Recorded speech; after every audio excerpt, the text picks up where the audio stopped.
Olá a todos, bem-vindos de volta ao meu canal para um novo mistério com Molly Westbrook. Se você é novo por aqui, se nunca viu meu rosto na sua tela antes, então oi, meu nome é Molly Westbrook e eu posto vídeos de crimes reais como este toda semana. Então se você acha que isso é algo que você pode querer continuar assistindo, então por favor, inscreva-se e não se esqueça de ativar o pequeno sino de notificação para que o YouTube te avise sempre que eu postar um novo vídeo. Esta semana vamos falar sobre o caso resolvido de Kate Sappett.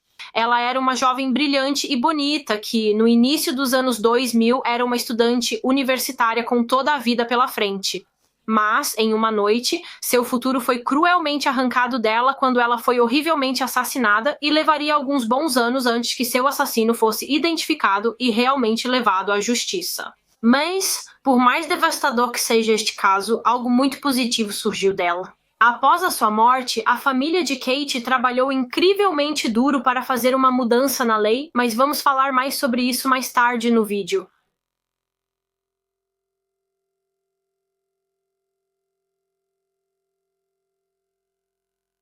Então, para o caso desta semana, estamos voltando cerca de 19 anos para 2003 em Las Cruces, que é uma cidade no estado do Novo México, nos Estados Unidos da América. E esta é Kate Sappett.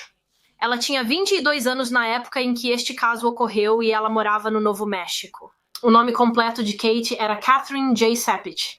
Ela nasceu em 26 de dezembro de 1980, um dia após o Natal. Os pais dela se chamavam Dave e Jayane Sappett e Kate era uma das 3 crianças. Ela tinha 2 irmãos mais novos, uma irmã chamada Caroline e um irmão chamado AJ.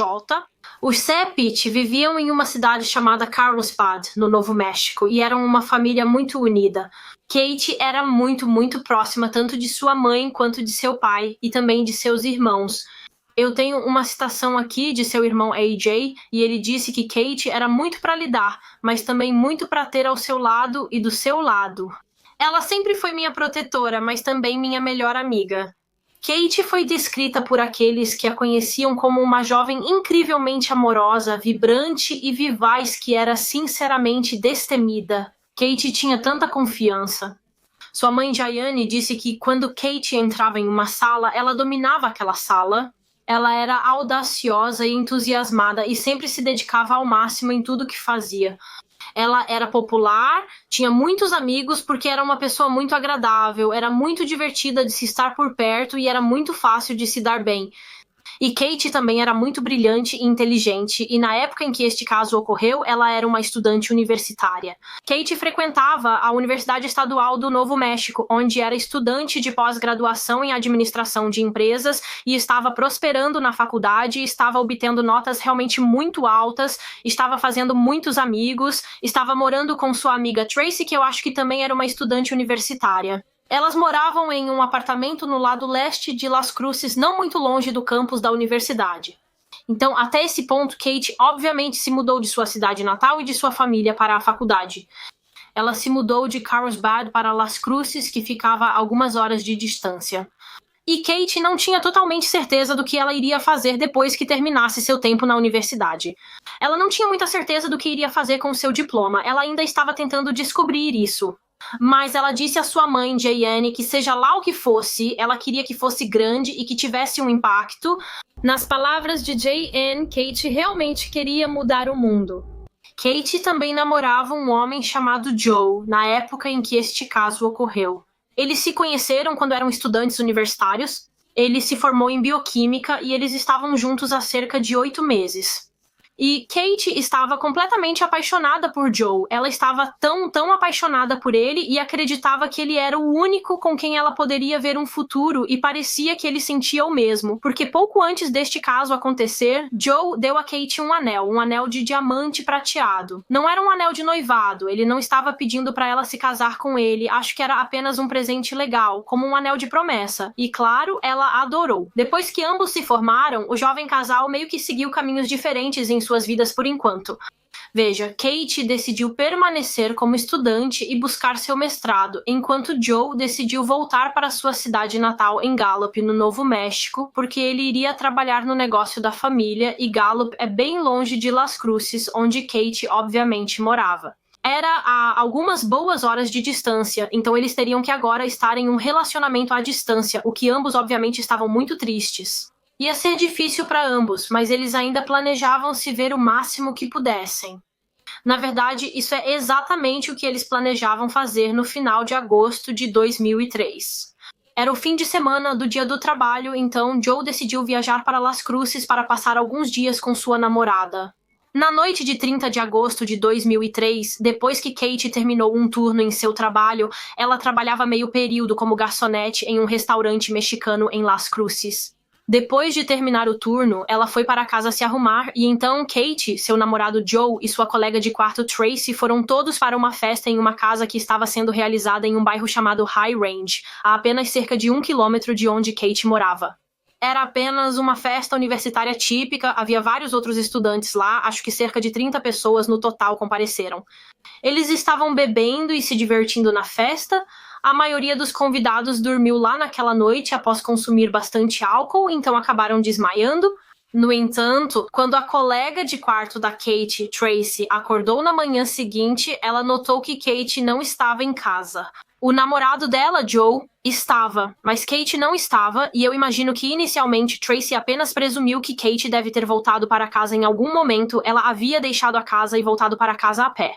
Embora ela tenha percebido rapidamente que Kate havia deixado para trás sua bolsa, seu celular e suas chaves, o que parecia realmente estranho. Por que ela havia deixado seus pertences para trás? Por que ela havia deixado suas chaves? Se ela tivesse ido para casa, não teria conseguido entrar no apartamento porque não tinha as chaves para destrancar a porta. Então, ela claramente não tinha ido para casa. Onde ela estava? Então, Tracy e eu acho que Joe também, eles começaram a entrar em contato com todos os amigos de Kate, perguntando se eles sabiam onde ela estava. Talvez Kate tivesse dormido na casa de um deles, mas isso não deu em nada. Ela não tinha ficado com nenhum deles. Tracy também verificou o seu apartamento, onde, obviamente, ela e Kate moravam juntas, mas não havia sinal dela lá e, após isso, eles realmente começaram a entrar em contato com todos os hospitais locais, perguntando se uma garota chamada Kate Sepich havia sido admitida.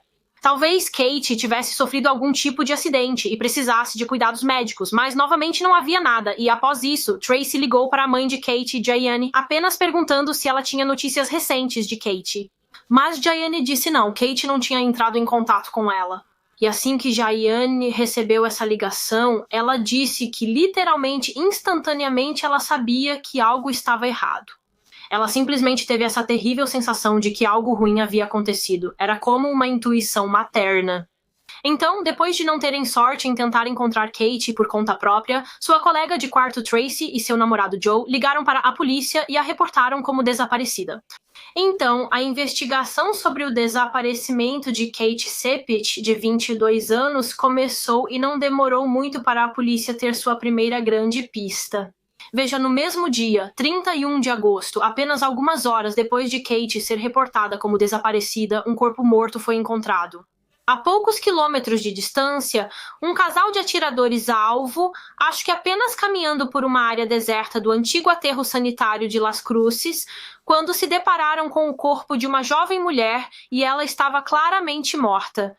Então, a polícia foi chamada imediatamente para o local e ficou claro para os detetives que essa jovem mulher, quem quer que fosse, tinha sido alvo de um ataque horrível. Ela estava deitada de bruços no chão, estava meio nua, estava apenas usando uma camiseta, então a parte inferior do corpo estava exposta e as pernas estavam abertas. Parecia que ela havia sido sexualmente agredida. Ela não estava usando sapatos, tinha arranhões e cortes por todo o corpo, principalmente nas mãos e nos braços, o que indicava que ela havia lutado com seu agressor.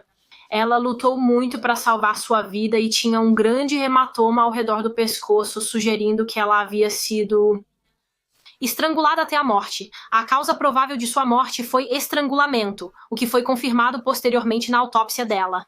Alguém havia estrangulado manualmente essa pobre garota e também foi confirmado que ela havia sido estuprada por seu assassino. O corpo não estava decomposto, o que indicava que ela não estava morta há muito tempo e olhando para a cena não parecia que este era o local onde ela foi atacada e morta. Não havia sinais de luta, então acreditava-se que ela havia sido assassinada em outro lugar e depois seu assassino transportou seu corpo para esta área para descartá-la. No entanto, o que o assassino fez na cena, o que ele fez no aterro, foi realmente incendiar o corpo de sua vítima.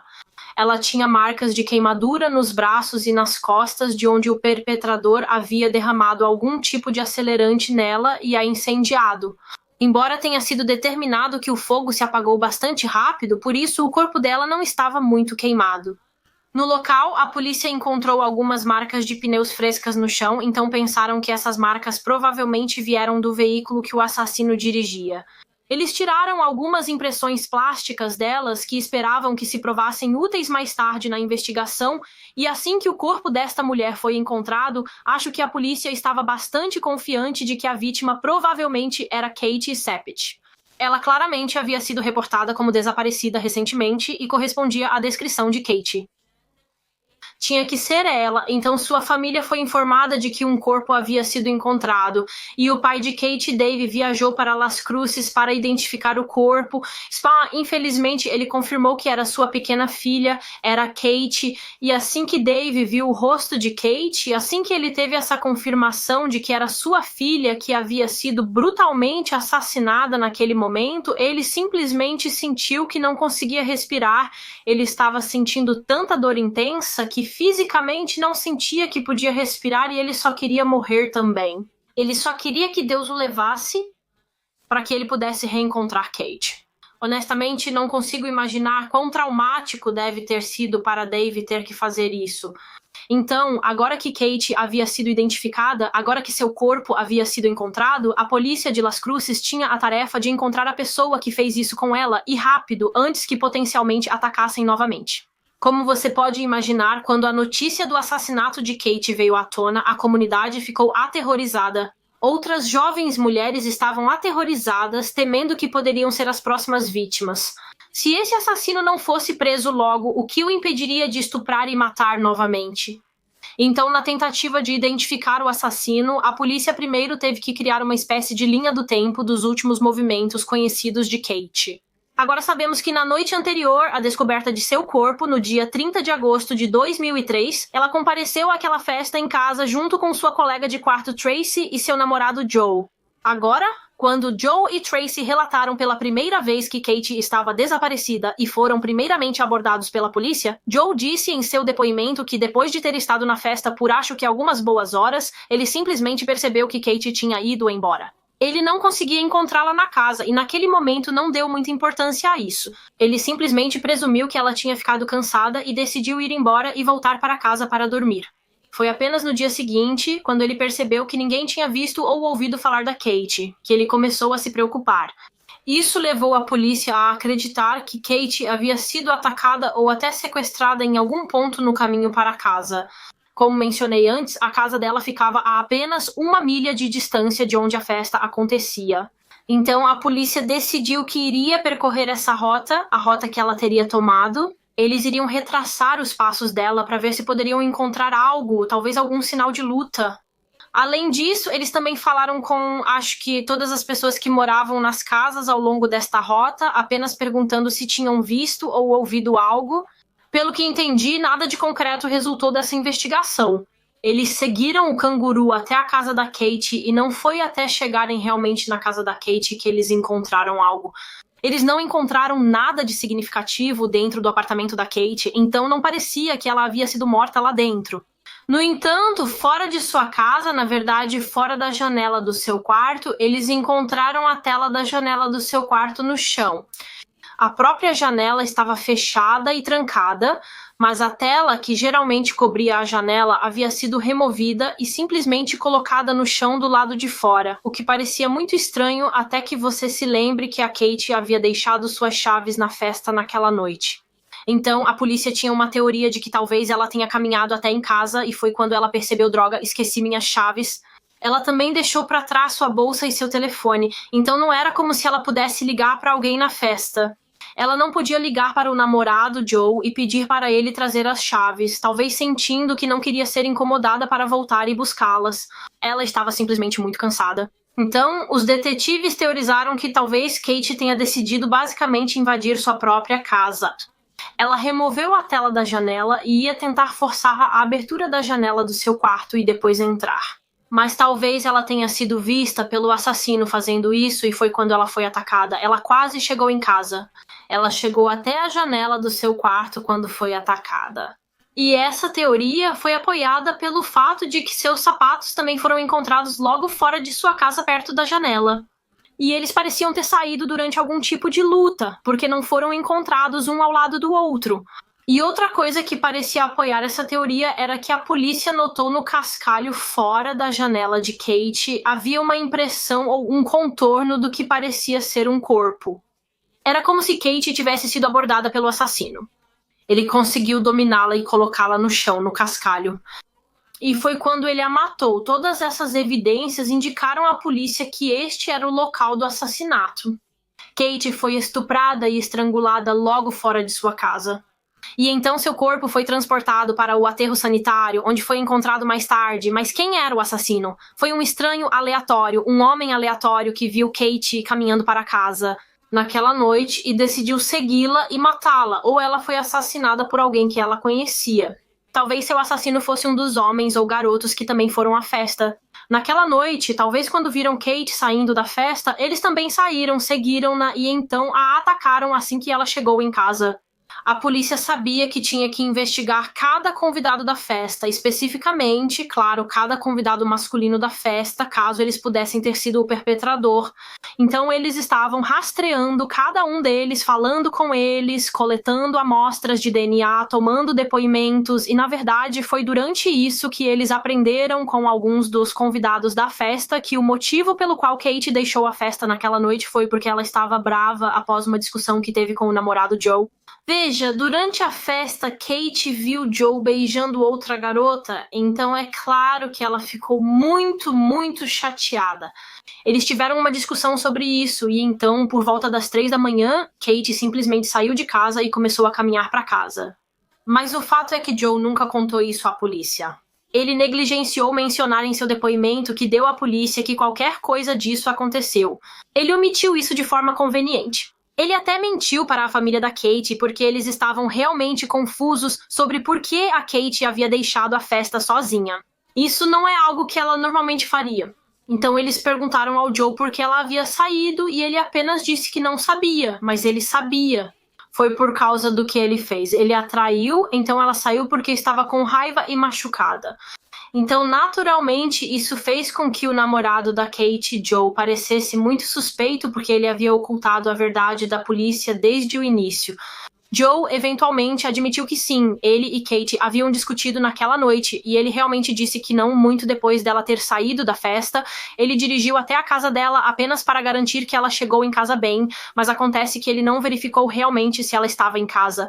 Ele literalmente disse que apenas passou de carro pela casa dela e depois virou e voltou para a festa. Ele não bateu na porta dela ou entrou, ele apenas passou de carro, o que também parecia muito estranho. Se você vai verificar se ela chegou bem em casa, certamente você teria que garantir que ela estava dentro da casa. A polícia também descobriu que na manhã seguinte ele continuou tentando ligar para o telefone da Kate. Ele ligou várias vezes, mas ele na verdade tinha o telefone dela. Ela o deixou na festa e ele estava com ele. Então ele estava ligando constantemente para o telefone dela, sabendo muito bem que ela não o tinha porque ele estava com ele. A história do Joe era simplesmente incrivelmente estranha, e a polícia começou a pensar que parecia que ele estava tentando dar a si mesmo um álibi.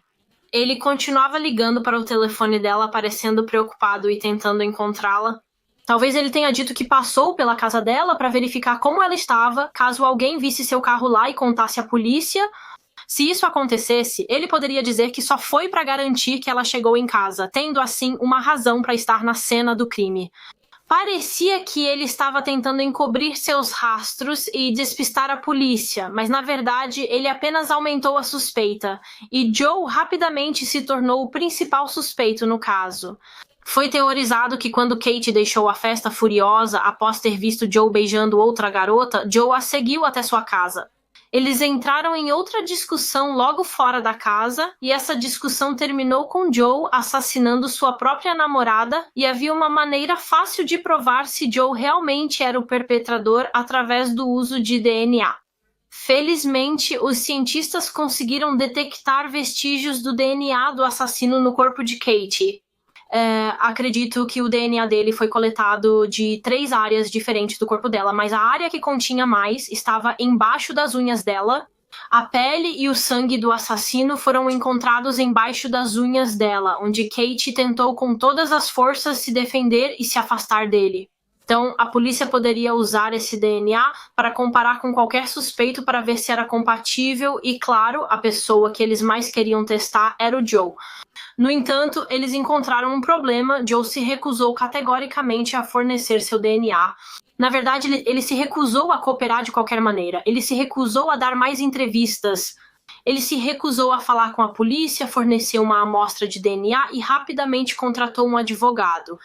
A polícia estava de mãos atadas. Sem mais evidências, não podiam forçá-lo a fornecer seu DNA. Que eles tinham contra ele era circunstancial na melhor das hipóteses, então eles realmente não sabiam o que fazer. Eles realmente acreditavam que ele era o assassino, mas sem aquela amostra de DNA eles não podiam provar, e a família da Kate estava tão machucada com isso, com a recusa do Joe em cooperar, eles simplesmente não conseguiam entender por que ele não daria seu DNA se realmente não fosse culpado, por que ele simplesmente não o entregaria para limpar seu nome. Compreensivelmente, isso causou-lhes tanta dor. Joe era alguém que eles praticamente haviam acolhido em sua família. Eles pensavam que ele amava a Kate, mas agora parecia que ele provavelmente era a pessoa que fez isso com ela, que terminou sua vida de uma maneira tão brutal e horrível. Após o funeral da Kate e depois que ela foi sepultada, a polícia realmente colocou uma câmera em seu túmulo. Em um vaso de flores que eles colocaram em seu túmulo, pois pensaram que talvez, se Joe não quisesse confessar para eles, ele poderia confessar para a Kate. Se ele fosse o assassino, talvez ele visitasse o túmulo de Kate e pedisse desculpas por causa da culpa que sentia, e então a polícia teria isso gravado, mas acontece que isso não aconteceu. Joe nunca confessou. Apesar disso, eles ainda estavam bastante convencidos de que Joe era o cara deles, mas isso não significava que não iriam investigar outros homens. Além de continuar a investigação sobre Joe, os oficiais também estavam investigando criminosos sexuais conhecidos que moravam nas proximidades e nas áreas circundantes, porque, obviamente, Kate foi estuprada naquela noite, então claramente havia um motivo sexual para esse crime. Eles investigaram outros crimes não resolvidos que aconteceram na área, tentando ver se havia possíveis conexões com outros casos, né? E além disso, eles enviaram o perfil de DNA do assassino para o sistema de índice de DNA combinado. O banco de dados Combined DNA Index System, o banco de dados de DNA para ver se poderiam encontrar uma correspondência lá, mas infelizmente não havia o DNA do assassino lá. Como dito antes, a polícia também coletava amostras de DNA de todos os homens presentes na festa que Kate frequentou naquela noite. O DNA deles foi então comparado ao do assassino, mas novamente não houve correspondência. Acho que praticamente todos, cada homem na vida de Kate e cada homem na festa, foram descartados através do uso de DNA. Todos exceto, é claro, seu namorado Joe. Os detetives realmente precisavam desesperadamente do DNA de Joe, mas ele ainda se recusava a entregá-lo, então eles foram forçados a pensar em outra maneira de tentar obter seu DNA, e eventualmente um dos detetives veio com uma sugestão. Veja, Joe havia dito anteriormente à polícia em uma de suas primeiras declarações, acho que na noite de 30 de agosto, então, o dia antes de Kate ser assassinada e seu corpo ser encontrado, ele disse que naquela noite, antes de irem para a festa em casa, eles dormiram juntos na cama de Kate. Então, pensando que o DNA de Joe provavelmente estava na roupa de cama de Kate, a polícia enviou essa roupa de cama para ser examinada por cientistas, e os cientistas conseguiram detectar vestígios de DNA masculino na roupa de cama. Então, acreditando que era o DNA de Joe, os cientistas o compararam com o DNA encontrado no corpo de Kate e, na verdade, não era uma correspondência, o que surpreendeu a polícia. Eles começaram a pensar que talvez Joe não seja o assassino afinal, mas é claro que ainda não podiam descartá-lo concretamente porque não sabiam com certeza que era 100% do DNA de Joe nesta roupa de cama. Eles ainda precisavam dessa amostra de DNA diretamente dele e então mais uma vez eles entraram em contato com ele e seu advogado e pediram a ele, eles realmente disseram a ele, olha, nós conduzimos esses testes usando a roupa de cama da Kate, encontramos o que acreditamos ser seu DNA nela e não é uma correspondência com o DNA do assassino de Kate, o que indica para nós que você é inocente. Então eles disseram, por favor, apenas nos dê sua amostra de DNA para que possamos confirmar isso e eliminá-lo, e finalmente Joe concordou. Ele disse, ok. Então a polícia viajou para encontrar Joe, que provavelmente já tinha retornado para sua cidade natal. Obviamente ele trabalhava lá. Então eles viajaram até ele, pegaram seu DNA, que foi então enviado para comparação, e alguns dias depois voltou como não correspondente. Joe não era o assassino, apesar de quão suspeita e, eu acho, inconsistente era a sua história, e apesar do fato de que ele anteriormente se recusava a cooperar, ele não foi quem fez isso. Joe realmente disse que o motivo de ele ter sido tão relutante em entregar seu DNA por tanto tempo era porque, obviamente, ele e Kate haviam feito sexo antes da festa naquela noite, e ele pensou que seu DNA ainda poderia estar nela. Ou dentro do corpo dela, então ele estava preocupado que seu DNA seria encontrado nela e a polícia simplesmente assumiria automaticamente que ele era o assassino. Ele tinha que ser, mas não era o seu DNA. Lembre-se que a evidência de DNA mais forte que a polícia obteve do assassino veio de debaixo das unhas de Kate e não correspondia ao de Joe. Então, finalmente, Joe foi eliminado da investigação. Levou cerca de 3 meses no total para descartá-lo devido à sua relutância em cooperar com a polícia. Então, ele meio que desperdiçou muito do tempo da polícia logo no início deste caso, quando obviamente o tempo é essencial. De qualquer forma, ele foi eliminado. Então agora, a caça tinha que continuar pelo verdadeiro assassino, e foi depois que Joe foi descartado que a polícia concluiu que o assassino provavelmente era um estranho para Kate. Como eu disse antes, todos os outros homens em sua vida foram descartados, então ela deve ter sido atacada por alguém que ela nem mesmo conhecia. Então, numa tentativa de aprender mais sobre o assassino, as autoridades recorreram novamente ao DNA. E eles decidiram usar uma técnica de DNA chamada teste de DNA biogeográfico, que basicamente poderia decompor o perfil de DNA para tentar determinar a etnia do perpetrador. E após conduzir esses testes, os especialistas concluíram que o assassino provavelmente era um homem hispânico.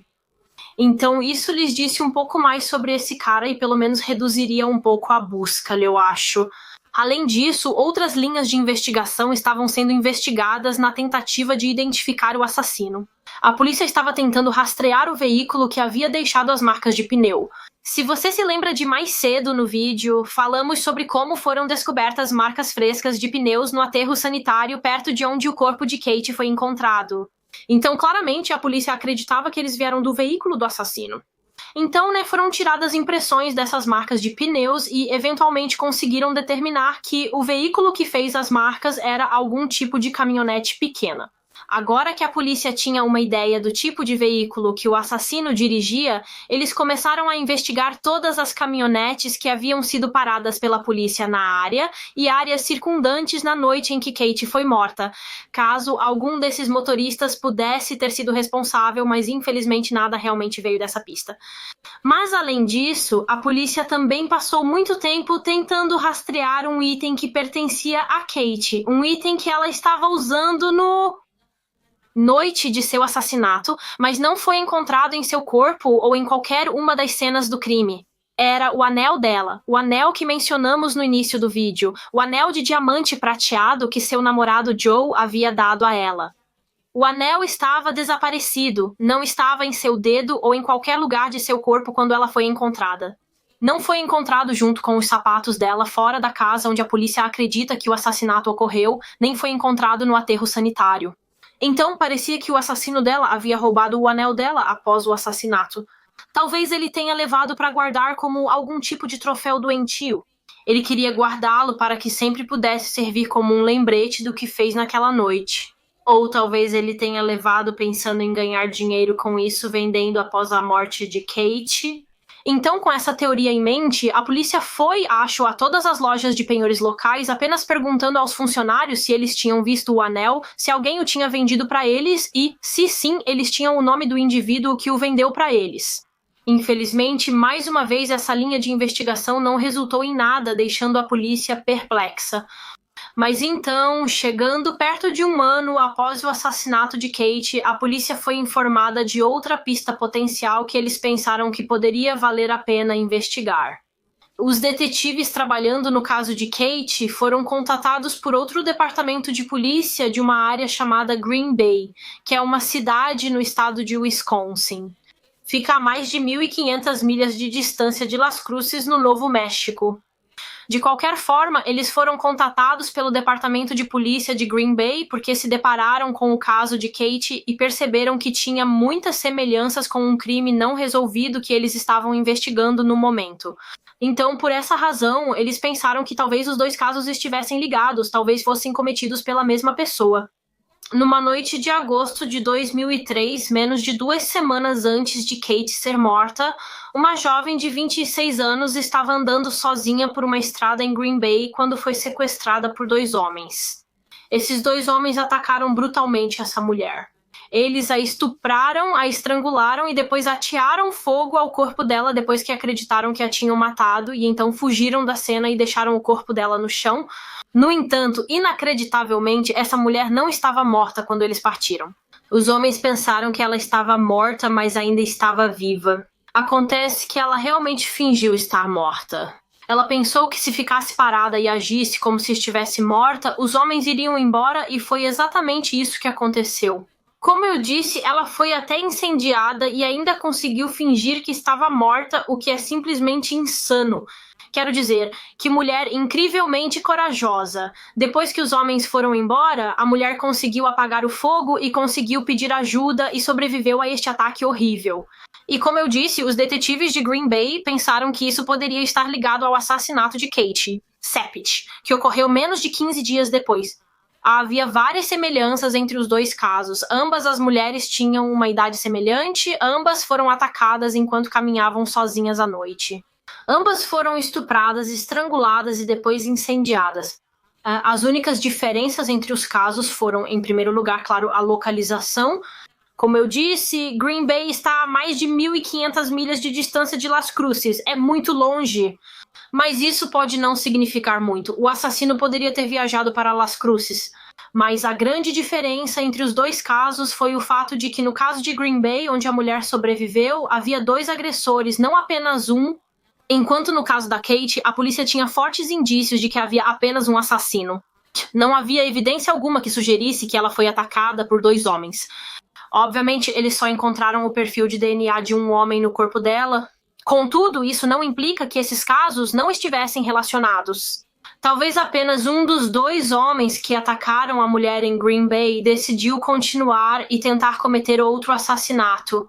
E então eles viajaram para Las Cruces e atacaram a Kate.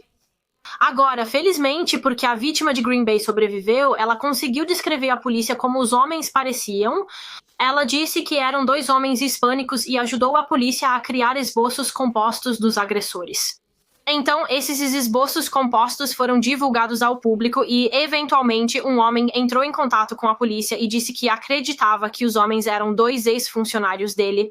Ele administrava um negócio de fazenda de laticínios e esses homens costumavam trabalhar para ele.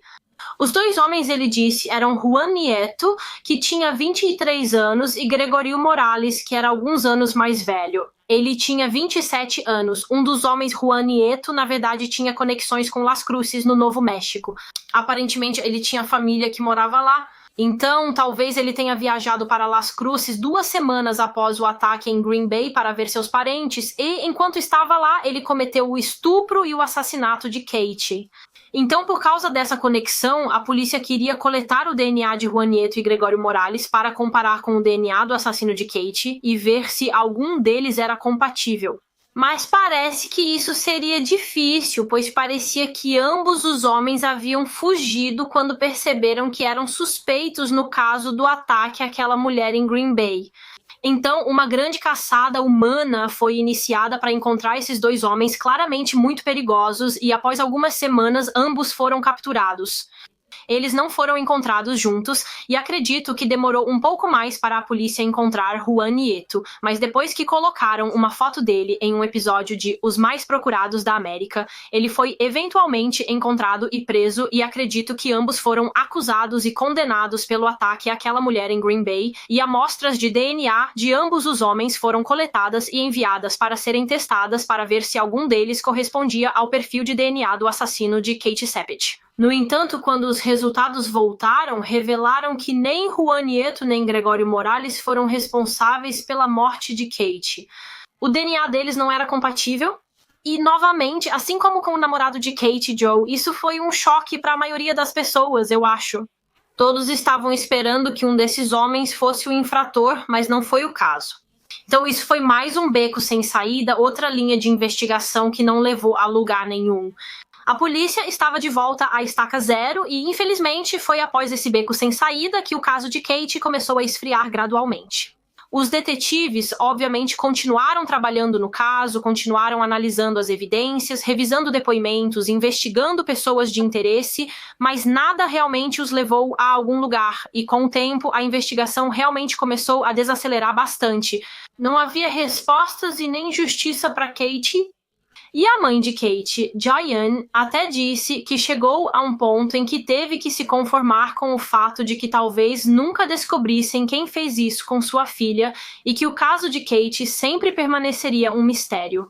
O assassino dela havia se safado, mas Diane Cepich nunca desistiu da busca por respostas. Ela fez tudo o que podia para garantir que Kate não seria esquecida. Ela fez tudo o que pôde para manter o rosto e a história de sua filha nas notícias, porque, claro, quanto mais pessoas soubessem, maior a chance de resolver o caso, maior a chance de a pessoa certa vir à tona com informações que poderiam solucionar o caso de uma vez por todas.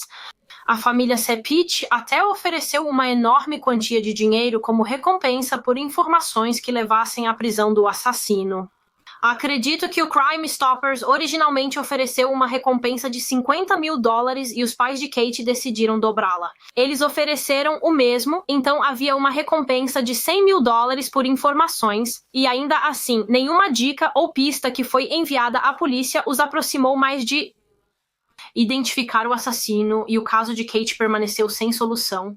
Mas então, em meados de dezembro de 2006, cerca de 3 anos e 4 meses após Kate ter sido morta, houve um desenvolvimento absolutamente enorme neste caso, quando de repente houve uma correspondência com o DNA do assassino. Agora, como mencionei anteriormente, após o assassinato de Kate, a polícia inseriu o perfil de DNA do infrator no banco de dados Combined DNA Index System, mas infelizmente não houve correspondência naquela época. O DNA do infrator nunca havia sido inserido no sistema. No entanto, em dezembro de 2006, a equipe do Combined DNA Index System entrou em contato com os detetives que investigavam o caso de Kate e eles disseram que parece que finalmente encontramos o cara. Uma correspondência apareceu. O DNA encontrado no corpo de Kate correspondia a um homem chamado Gabriel Ávila. Ele tinha cerca de 27 anos nesse ponto em 2006 e, nesse momento, quando a correspondência foi feita, ele estava na prisão. Ele estava em uma prisão no Novo México após ser condenado por roubo agravado e agressão. Vamos falar rapidamente sobre essas condenações. Ele realmente cometeu esses crimes apenas 3 meses após o assassinato de Kate. Uma noite em novembro de 2003, Gabriel Ávila invadiu um apartamento no Novo México onde 2 jovens mulheres moravam. Acredito que eram 2 estudantes da Universidade Estadual do Novo México, assim como Kate. De qualquer forma, ele invadiu este apartamento e estava armado com uma faca. Acredita-se que ele pretendia roubar o lugar e também atacar e agredir uma dessas jovens mulheres. E a polícia acredita que Gabriel pensou que a jovem que ele pretendia atacar morava sozinha. Ele não sabia que ela tinha uma colega de quarto e quando ambas as meninas acordaram, Gabriel finalmente entrou em pânico e fugiu de casa e as meninas imediatamente contataram a polícia e felizmente a polícia conseguiu pegá-lo. Gabriel foi preso enquanto fugia da cena do crime. Mais de 3 anos depois, quando a correspondência de DNA foi feita, a polícia percebeu que provavelmente era ele procurando reivindicar sua segunda vítima. Ele levou uma faca consigo para a cena, provavelmente com a intenção de estuprar e depois esfaquear aquela jovem até a morte. Felizmente, sua colega de quarto estava presente e o assustou. Como mencionei, ele acabou sendo preso pelo crime.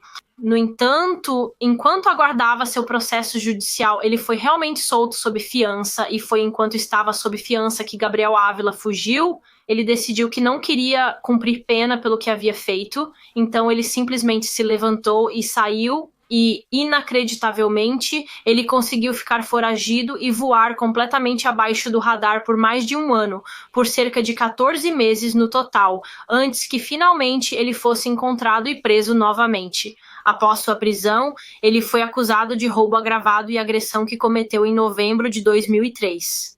E, eventualmente, ele foi condenado por aquele crime e recebeu uma sentença de prisão. E foi apenas depois que ele foi condenado por aquele crime que seu DNA foi coletado e inserido no Combined DNA Index System.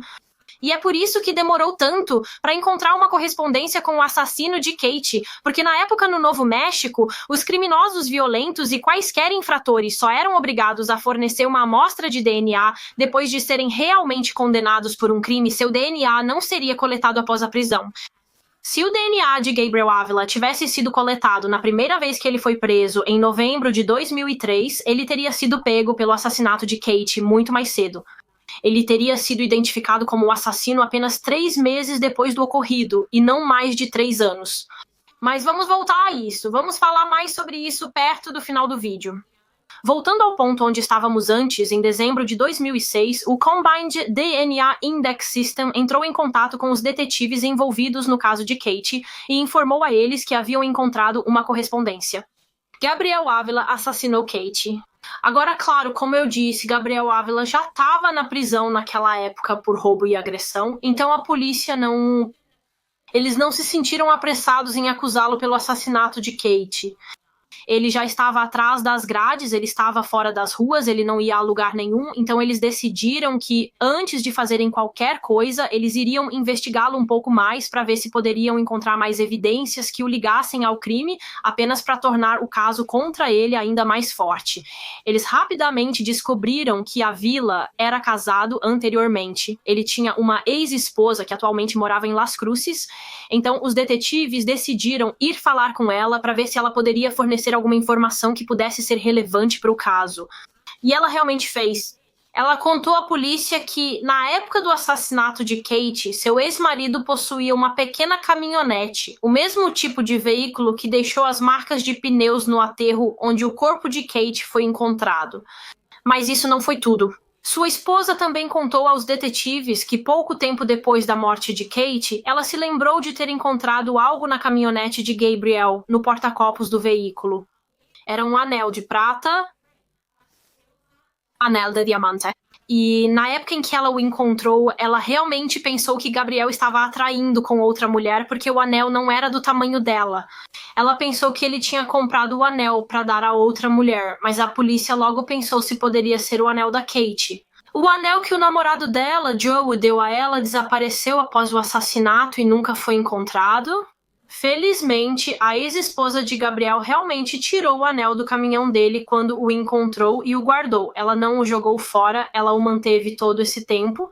Então, quando ela foi abordada pela polícia, ela pôde mostrá-lo a eles e com certeza era de Kate, era o anel dela. Então, isso foi apenas mais uma evidência concreta sólida ligando Gabriel Ávila ao crime. Como mais ele poderia ter aquele anel a não ser que ele fosse o responsável pelo assassinato de Kate? Não há outra explicação para isso. Foi após a descoberta do anel que os detetives decidiram que era hora de confrontar o próprio homem. Então eles foram para a prisão do Novo México, onde ele estava cumprindo sua sentença. Eles se sentaram com ele e eventualmente começaram a questioná-lo sobre o assassinato de Kate Sappit, de 22 anos, e inicialmente ele negou, disse que não tinha absolutamente nada a ver com aquele caso, que ele não era o assassino. No entanto, sua atitude e sua resposta mudaram completamente quando os detetives tiraram o anel de Kate. Eles mostraram a ele o anel e basicamente disseram a ele: explique isso então, explique como o anel de Kate, que desapareceu na noite em que ela foi morta, acabou na sua caminhonete. E claramente ele não pôde explicar, porque foi depois que ele viu o anel que ele realmente confessou. Ele sabia que não adiantava mais mentir, ele havia sido pego por isso. A polícia tinha as provas concretas para provar que ele era o assassino. Então, ele simplesmente confessou e contou aos detetives sua versão do que aconteceu naquela fatídica noite de agosto de 2003. Gabriel Ávila disse que na noite da morte de Kate, ele tinha dirigido até o bairro de Alto Padrão, em Las Cruces, onde Kate já estava participando de uma festa em casa naquela noite porque ele estava comprando cocaína de alguém que morava na área. E ele disse que enquanto dirigia por uma estrada, avistou uma jovem mulher caminhando sozinha. Essa jovem mulher era obviamente Kate Sappett, e isso teria sido nas primeiras horas da manhã do dia 31 de agosto, depois que Kate deixou a festa chateada porque acabara de ver seu namorado Joe beijando outra garota. Algumas fontes afirmam que Kate estava cambaleando um pouco, obviamente ela havia bebido álcool naquela noite, então provavelmente estava um pouco bêbada, e algumas fontes dizem que enquanto ela caminhava pela estrada, Gabriel Ávila quase a atingiu com seu caminhão. Ele alegou que foi então que ele ofereceu a Kate uma carona para casa, mas ela recusou e apenas continuou caminhando.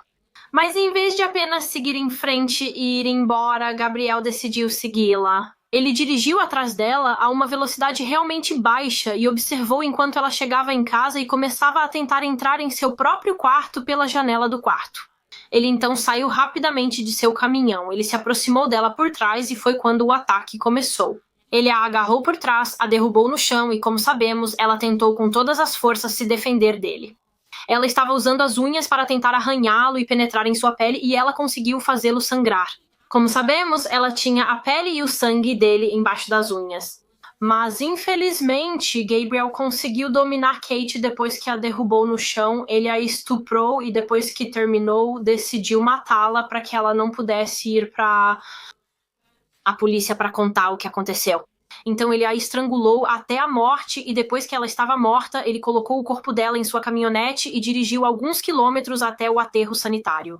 Ele tirou o corpo dela da caminhonete, colocou-a no chão e então ateou fogo ao corpo dela e deixou o local. Ele esperava que o corpo dela se queimasse completamente e nunca fosse encontrado, mas obviamente não foi o que aconteceu. Pouco depois dele ir embora, o fogo se apagou e Kate foi obviamente descoberta mais tarde naquele mesmo dia, e então acho que ele simplesmente continuou com a vida como se nada tivesse acontecido. Ele obviamente tentou atacar aquela outra jovem apenas 3 meses depois, mas felizmente ela sobreviveu.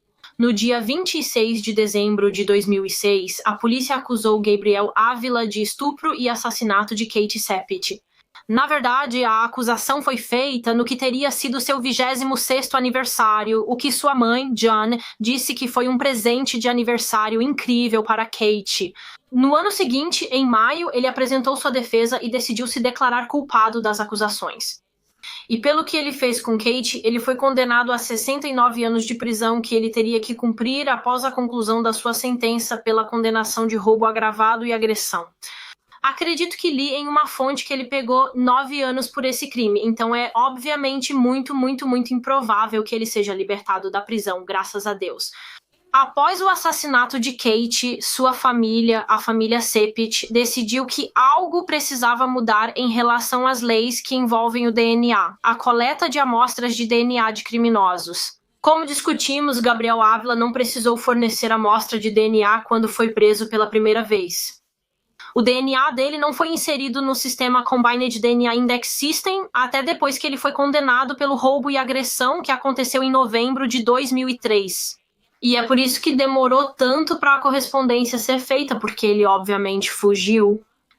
Ele ficou foragido por mais de 1 ano e então, quando finalmente foi encontrado, houve todo o processo judicial pelo qual ele teve que passar e não foi até depois que ele foi condenado que o DNA finalmente foi retirado dele. Então demorou quase 3 anos e meio para ele ser identificado como o assassino de Kate, e a família de Kate simplesmente sentiu que isso não era bom o suficiente, porque, como eu disse antes, se o DNA dele tivesse sido coletado quando ele foi preso pela primeira vez em novembro de 2003, teria levado apenas 3 meses para a conexão ser feita com o caso de Kate, a família dela não teria que passar por esses anos e anos sem saber quem fez isso, sem ter nenhuma resposta. E eles sentiram que isso não era justo. Não era justo para eles e não é justo para outras famílias de vítimas que estão esperando por respostas, especialmente quando algo pode ser feito a respeito, pode ser feito para melhorar. E então eles começaram a fazer campanha por uma mudança na lei.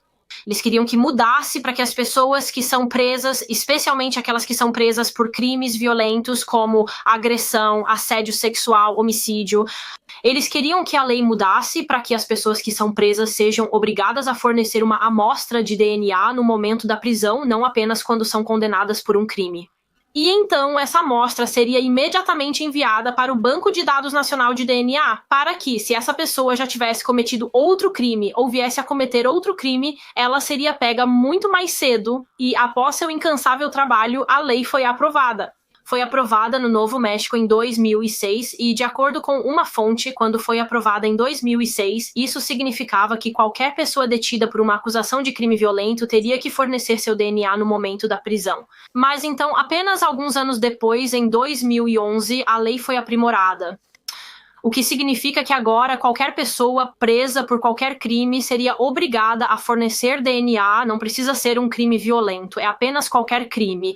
E a lei é nomeada após Kate, é chamada de Lei da Kate, o que eu acho que é um legado incrível para ela, e na verdade vários outros estados agora também aprovaram a Lei da Kate. Não apenas o Novo México, mais de 25 estados a adotaram agora sim, o que é simplesmente incrível. Então, embora este seja um caso tão trágico e de partir o coração, havia algo tão incrível para surgir disso, e eu não tenho absolutamente nenhuma dúvida de que a Lei da Kate terá tido e continua a ter um impacto tão positivo no sistema criminal e de justiça.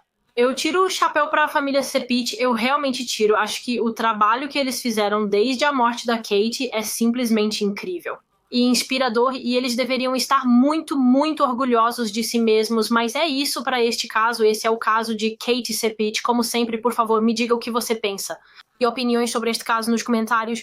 Estou interessado em ouvir a opinião de vocês e receber sugestões adicionais de casos que possam ter. Informe-nos nos comentários ou através do formulário de solicitação de casos disponível na descrição dos meus vídeos. Muito obrigada por assistir, por favor, dê um like neste vídeo e se inscreva se ainda não o fez. E eu te vejo novamente na próxima semana para outro mistério com a Molly.